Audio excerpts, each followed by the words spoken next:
Слава на нашиот Господ Исус Христос! Во изминативе недели можевме да слушнеме како Господ Исус на своите ученици им ги открива светите тајни исповеди Евхаристија. А во денешното Евангелие ги пушти сами со коработ да преминат на другата страна од езерото. Апостолите се во коработ сами среде ноќ, борејќи се со силен ветер и бранови. А Исус, тој се повлекува во гората на молитва. И токму во тоа време на нивна борба, тој оди кај нив по водата на силните бранови. Исто така и нас Господ не повикува да влеземе во коработ кој е неговата црква и да преминеме на другата страна, односно Господ не повикува со својот живот да пловиме кон Царството Небесно.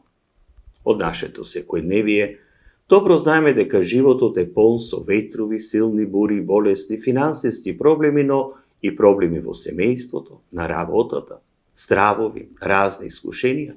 Секој од нас знае што значи да се чувствуваш како да тонеш. Понекогаш не изгледа дека Бог е далече, го гледаме само ветрот и брановите и мислиме дека сме сами. Не го забележуваме Исус или го заменуваме со нешто друго, како што апостолите си мислеа дека гледаат привидение. Но денес Исус ни вели: не боите се, јас сум, не плашете се. Тој доаѓа кај нас, одејќи по водата, газејќи ги нашите проблеми. А Петар прави чекор кон него. Тоа е од на верата, излегување од сигурноста на коработ. И ние сме повикани на таков чекор, да излеземе од удобност, од стравовите, од нашите човечки гаранции, да се упатиме во пресрет на Господ. Но Петар, кога го тргнува погледот од Исус и започнува да гледа во ветрот, во брановите, во проблемите, започнува да тоне. Така и со нас. Се додека гледаме во Христа, се додека нашиот поглед е упатен во Него, можеме да одиме и по разбранети води.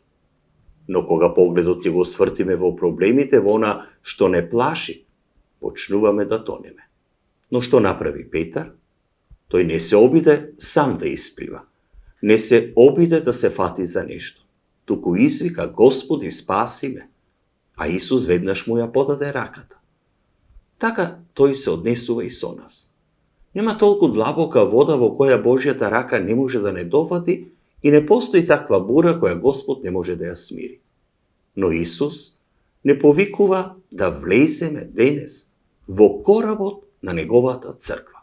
Местото каде што сме заедно, каде што не храни со неговото слово и тело, надвор од коработ сме изложени на ветрови и бранови без заштита, на разни опасности.